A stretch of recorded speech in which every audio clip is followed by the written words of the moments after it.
राधे राधे। स्वागत है आप सबका मेरी इस नई वीडियो में। उम्मीद है आप सबकी प्रिपरेशन अच्छे से चल रही होगी। आज के इस वीडियो में मैं आप सबके साथ रीजनिंग की स्ट्रेटजी शेयर करने वाली हूँ। जैसा कि लास्ट वीडियो में मैंने क्वांट की स्ट्रेटजी शेयर करी हुई थी और उस वीडियो के बाद मुझे रीजनिंग की स्ट्रेटजी के लिए बहुत ज़्यादा कमेंट्स आए। सो आज मैं रीजनिंग की आपके साथ स्ट्रेटजी शेयर करने वाली हूँ। एक और चीज़, रीजनिंग बहुत ही स्कोरिंग सब्जेक्ट है, चाहे प्री हो चाहे मेंस हो। क्वांट का हो सकता है कुछ चीज़ें याद करनी पड़े या कुछ फॉर्मूला वगैरह होते हैं, कुछ उनके टिप्स ट्रिक हो गए, बट रीजनिंग की जितनी ज़्यादा प्रैक्टिस करोगे ना, आपको किसी भी ट्रिक को याद करने की ज़रूरत नहीं पड़ेगी। पजल्स हो गई, जो कुछ भी हो गया ना, आप हर एक चीज़ को बहुत अच्छे से सॉल्व कर पाओगे, प्लस अच्छा स्कोर कर सकोगे। सो बिना टाइम गवाए चलो शुरू करते हैं इस वीडियो को। और हाँ, जिसने क्वांट की स्ट्रेटजी की वीडियो देखनी हो, आई बटन में लिंक शो हो रहा होगा, सो इस वीडियो को ज़रूर देख लेना।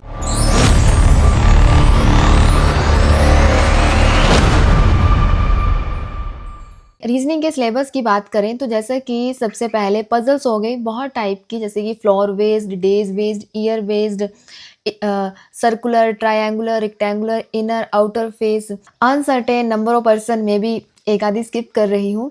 और इसके बाद syllogism, inequality, direction, blood relation, alpha numeric series, miscellaneous questions, direction, coding decoding, miscellaneous question, इसमें अल्फा न्यूमेरिक, वर्ड फॉर्मेशन, बहुत सारी चीज़ें इसमें आ जाएंगी। सो जितना प्रैक्टिस करोगे उतना ही आपको रीजनिंग का सिलेबस बहुत ही कम लगने लगेगा, और प्लस इसके साथ साथ आपको बहुत अच्छा भी लगेगा। जैसे जब रीजनिंग सॉल्व करते जाओगे तो ऐसा लगेगा कि सबसे पहले रीजनिंग का ही सब्जेक्ट शो हो और हम उसी को सॉल्व करें।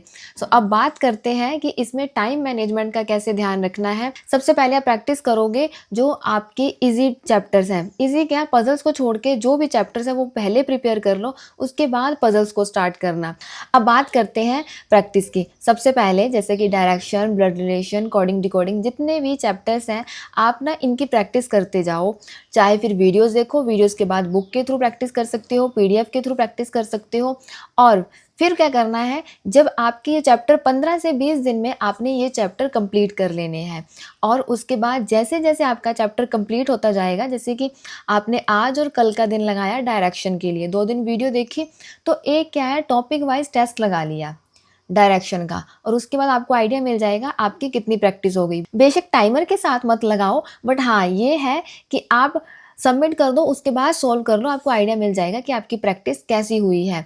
बाकी आपको जितने भी नए नए टाइप के क्वेश्चंस मिलेंगे वो आप क्विज और मॉक टेस्ट के थ्रू प्रैक्टिस कर सकते हो, इसमें कोई बड़ी चीज़ नहीं है। बस मेन ये है कि आप एक बार डिफरेंट टाइप के क्वेश्चन से गो थ्रू हो जाओ। सो ये तो हो गया चैप्टर्स का। अब बात करें पजल्स की। डिफरेंट डिफरेंट टाइप्स की पजल्स होती हैं, तो आप एक एक दिन लगा के या फिर दो दो दिन लगा के आप पजल्स को वीडियोस के थ्रू देखो, कैसे सॉल्व करना है, कौन से पॉइंट्स पहले उठाने हैं, किन किन चीज़ों का पजल को सॉल्व करते टाइम ध्यान रखना है। दो दो दिन लगाओगे, उसके बाद जितना हो सके आप सिर्फ और सिर्फ पजल्स की प्रैक्टिस करो। मैं नहीं बोलती हूँ ऑनलाइन प्रैक्टिस करो, ऑफलाइन आप बुक के थ्रू भी प्रैक्टिस कर सकते हो, या फिर आपके पास कोई भी मटेरियल पड़ा हुआ है तो जितना ज़्यादा हो सके ना ऑफलाइन प्रैक्टिस करो, और फिर उसके बाद आप ऑनलाइन पे स्विच कर सकते हो, क्योंकि थोड़ा स्क्रीन पे बहुत ज़्यादा टाइम तक प्रैक्टिस करना मुश्किल होता है। तो आप बुक वगैरह के थ्रू प्रैक्टिस कर सकते हो। और इसी के साथ साथ पजल को छोड़ना नहीं है जब तक आपका एग्जाम क्लियर नहीं होता है, फाइनल सिलेक्शन नहीं हो जाती है। क्या करना है कि आपने डेली के डेली पजल सोल्व करनी है। पहले आप प्री लेवल का सिलेबस कंप्लीट कर लोगे प्लस मेंस लेवल की, फिर आप साथ में एक एक पजल को ऐड कर लोगे, और डेली 1 या 2 पीडीएफ जरूर सॉल्व करना पजल्स की, ताकि आपकी स्पीड बनी रहे प्लस आपकी एक्यूरेसी बनी रहे।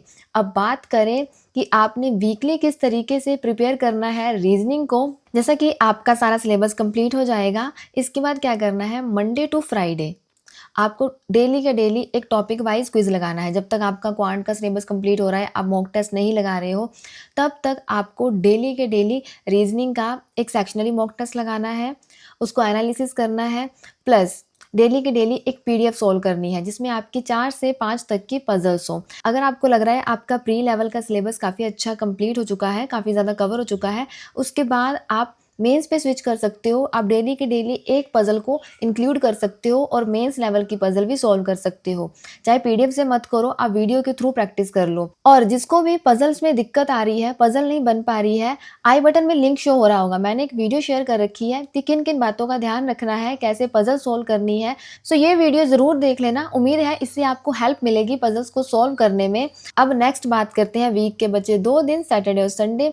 आपको सैटरडे को फुल मॉक टेस्ट लगाना है। आप बोलोगे हमारा तो अभी क्वांट का सिलेबस कंप्लीट नहीं हुआ है, तो कोई दिक्कत नहीं है। क्वांट का जितना सिलेबस कंप्लीट हुआ है उतना ही सही, बट आप डेली के डेली सैटरडे को मॉक टेस्ट लगाओगे, फुल मॉक टेस्ट, जिसमें आपका रीजनिंग और क्वांट दोनों होंगे। और क्वांट का जितना आपने सिलेबस करा है उतना वहाँ पे अटेम्प्ट करना, और रीजनिंग का तो सिलेबस कंप्लीट हो चुका होगा, तो कोशिश करना जितना अटेम्प्ट करोगे उतना अच्छे से और सही से, एक्यूरेसी होनी चाहिए। क्वेश्चन ज़्यादा अटेम्प्ट करने के पीछे नहीं भागना है, कोशिश करनी है आप जो अटेम्प्ट कर रहे हो उसमें आपकी एक्यूरेसी हो।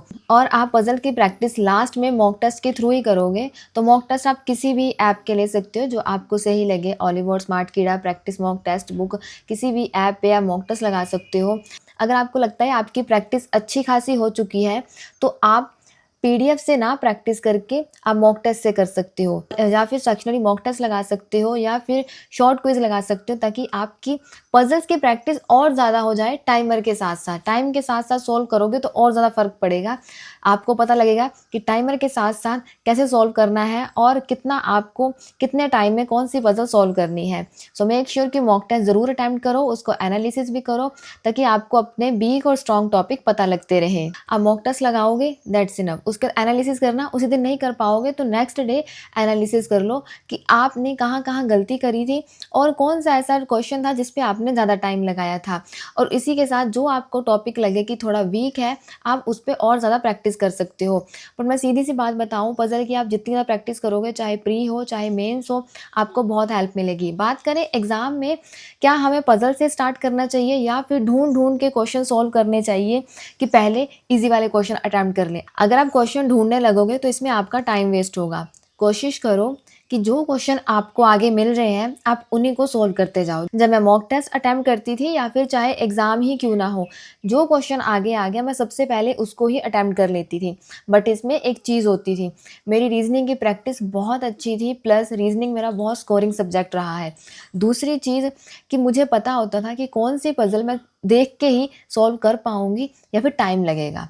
एक होता है कि हाँ ये पजल तो मैं सॉल्व कर ही लूँगी, और एक होता है कि डाउटफुल है, कोशिश करती हूँ, तो वो वाली चीज़ एग्ज़ाम के स्टार्टिंग में नहीं आनी चाहिए। आप अगर एग्ज़ाम या फिर मॉक टेस्ट अटेम्प्ट कर रहे हो तो उसमें अगर फ्रंट में आपको डेज बेस्ड पजल आ गई, डेज बेस्ड में आपकी बहुत अच्छी प्रैक्टिस है, तो डेफिनेटली आप पजल से स्टार्ट कर सकते हो। ऐसा नहीं है कोई हवा या फिर खौफ टाइप नहीं बना के रखना है कि पजल्स नहीं सॉल्व करनी है, हमने तो सबसे पहले मिसलिनियस क्वेश्चन सॉल्व करने हैं, साइलॉग वगैरह सॉल्व करने हैं, आफ्टर दैट एंड में पजल सॉल्व करनी है। ढूंढ ढूंढ के नहीं करना है, बहुत टाइम वेस्ट होगा।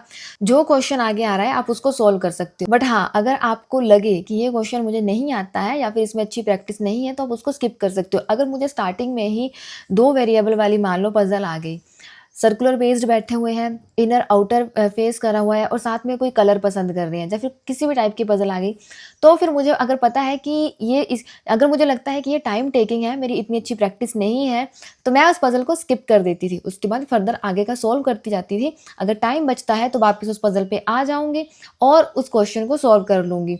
नहीं तो एटलीस्ट जो आता है उसको तो अच्छे सॉल्व करो।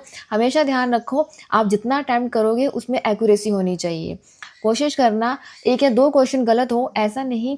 पज़ल तो ऐसी होती है, अगर थोड़ी सी भी गलती हो गई तो उस पज़ल की वजह से आपके 5 क्वेश्चन गलत हो जाएंगे। तो हमेशा पज़ल की एक-एक लाइन ध्यान से पढ़नी है, एक-एक लाइन, क्योंकि एक भी लाइन छूट गई या फिर एक भी लाइन गलत रीड कर ली तो वो आपको पज़ल शुरू से पढ़नी पड़ेगी, जिसमें बहुत दिक्कत होगी, आपका ही टाइम वेस्ट होगा और कुछ नहीं होगा। टाइम वेस्ट होगा तो आपको ऐसा लगेगा कि मेरे तो क्वेश्चन ही अटेम्प्ट नहीं हुए हैं, 10 मिनट हो गए, सिर्फ 5 क्वेश्चन सॉल्व हुए हैं, ये एग्ज़ाम तो गया। इसमें सिलेक्शन नहीं होने वाला है, मेंस तक मैंने नहीं पहुंचना है, तो वो चीज़ें वहीं पे आने लगती हैं। जबकि रिजल्ट तो अभी 1 महीने बाद आना होता है, बट वो चीज़ वहीं स्टार्ट होने लग पड़ती है, सारी चीज़ें एकदम से आगे आ जाती हैं।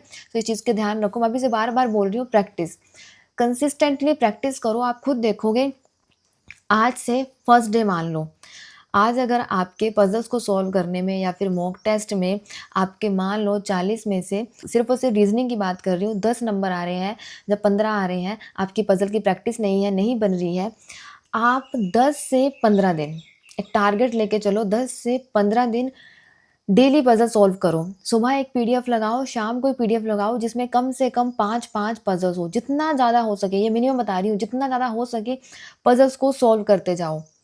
15-15, 20-20 पज़ल सोल्व करो क्योंकि प्री लेवल की पज़ल्स बहुत लेंथी नहीं होती हैं। आरआरबी, पीओ और क्लर्क की जो पज़ल्स होती हैं, वो बहुत ज़्यादा लेंथी नहीं होती हैं। तो आप एक दिन में 15 से 20 पज़ल सोल्व करोगे या फिर 10 से 12 भी पज़ल सोल्व करोगे, आधी सुबह, आधी शाम को, तो खुद देखोगे 10 से 15 दिन के बाद आपकी स्पीड में कितना फ़र्क आएगा, आपके मार्क्स में कितना फ़र्क आएगा, प्लस आपकी एक्यूरेसी में। स्पीड के साथ-साथ एक्यूरेसी ज़रूर मेंटेन करना और इस चीज़ को एक बार ज़रूर फ़ॉलो करना। एक बार 10 से 15 दिन आप 10-10, 20-20 पज़ल को सॉल्व करके देखो और 15 दिन बाद चेंजेस देखो कि आपकी स्पीड में कितना फ़र्क आया है। उम्मीद है ये वीडियो आपके लिए हेल्पफुल होगी। आई बटन में आपको लिंक शो हो रहा होगा पज़ल कैसे सॉल्व करनी है, इस वीडियो को ज़रूर देख लेना।